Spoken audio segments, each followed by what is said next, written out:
Eerste sparringtoernooi Tong Il.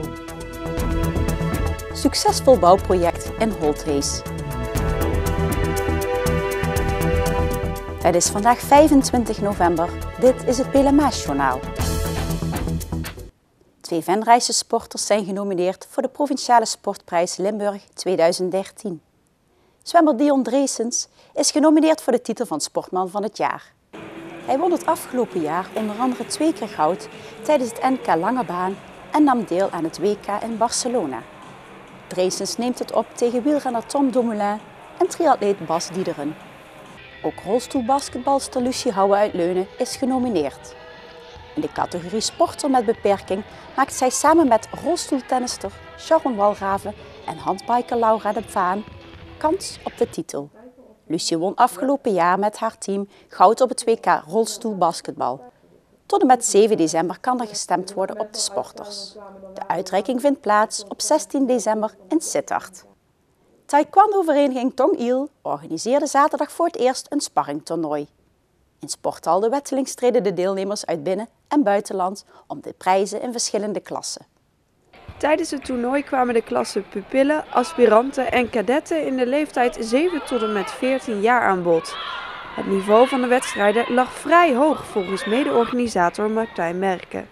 Als ik kijk naar de deelnemers, ook de jongste categorie, dan zie ik echt een heel indrukwekkend niveau staan. En, heel gevarieerd, dus zowel van jong tot oud, van beginnersniveau tot toch wel wat meer gevorderde. Dus het is voor ieder wat wils en ook voor de jonge kids een goed toernooi om ervaring op te doen. Bijzonder aan het evenement was dat er tijdens de wedstrijden in de kadetten A-klasse hoofdcontact was toegestaan. Hiermee wil de vereniging de overgang van de kadetten naar de junioren, waar hoofdcontact al langer is toegestaan, gemakkelijker laten verlopen. Dat zie je internationaal veel meer terugkomen. In Nederland is dat ook iets meer in opkomst. En ik denk toch zeker wel belangrijk. Het is natuurlijk wel heel erg beschermd, dus het gebeurt wel op een veilige manier.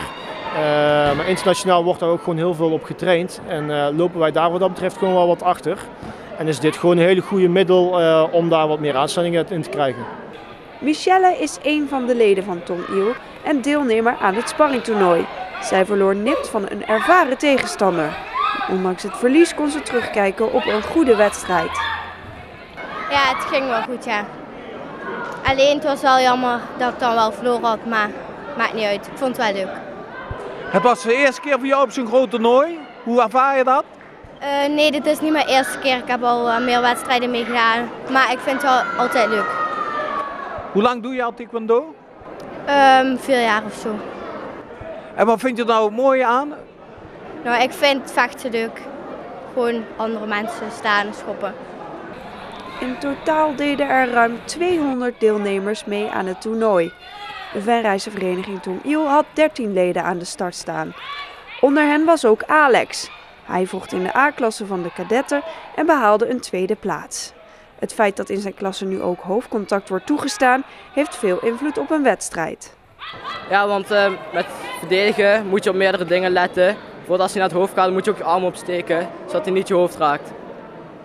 En met aanvallen? Aanvallen, ja, dan kun je meer verschillende combinaties maken. Wat betekent taekwondo voor jou? Ja, ik vind voor mij op zich best wel veel, ik vind het best wel leuk. En de wedstrijddraai vind ik ook wel leuk. De intentie is om volgend jaar weer een toernooi te organiseren. Of er dan wordt uitgebreid met een andere klasse, wordt later bepaald. Basketbalpromotie Limburg start aanstaande zondag een serie basketbaltrainingen voor kinderen. Dit wordt georganiseerd in samenwerking met de Venrayse basketbalvereniging Jumpers. Oud-profbasketballer Henk Pietersen verzorgt de aftrap met een clinic. De trainingen worden gegeven in de sporthal van het Vincent van Gogh Instituut. En met deze activiteit wil Basketbalpromotie Limburg kennis laten maken met de sport. Maar ook leren hoe het is om samen te werken en respect voor elkaar te hebben.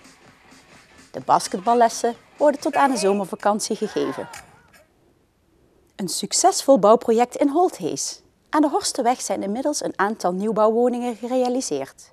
Goedkope woningen waardoor ook jongeren een kans krijgen. En dit alles wordt kosteloos begeleid door de dorpsraad Holthees Smakt. goed, wij hebben als dorpsraad een CPO opgericht, een collectief particulier opdrachtgeverschap. Daar zit dus een werkgroep in en daar zit een afvaardiging in van de toekomstige bewoners.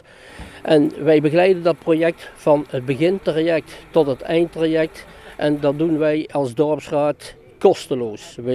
Wij ondersteunen de bijeenkomsten nog zelfs van de werkgroep. Hoe staat het ermee? Nou, het project loopt voortvarend. Wij noemen het ook een sprong in het duister naar doorslaand succes. We hebben afgelopen jaar de eerste 6 woningen opgeleverd. We bouwen dit jaar 3 woningen en voor het volgend jaar hebben we weer 7 aanmeldingen. Oorspronkelijk was het een woningbouwproject bedoeld voor starters. Bij de bouw en inrichting van het huis hebben de bewoners veel zeggenschap. Inmiddels is het project uitgebreid voor meerdere doelgroepen dan alleen starters. En daarvoor wordt het bestemmingsplan aangepast. Je moet zorgen dat je voor de toekomst een flexibel bestemmingsplan hebt. Heb je vandaag een vraag, moet je er morgen op inspelen en daarmee aan de slag gaan.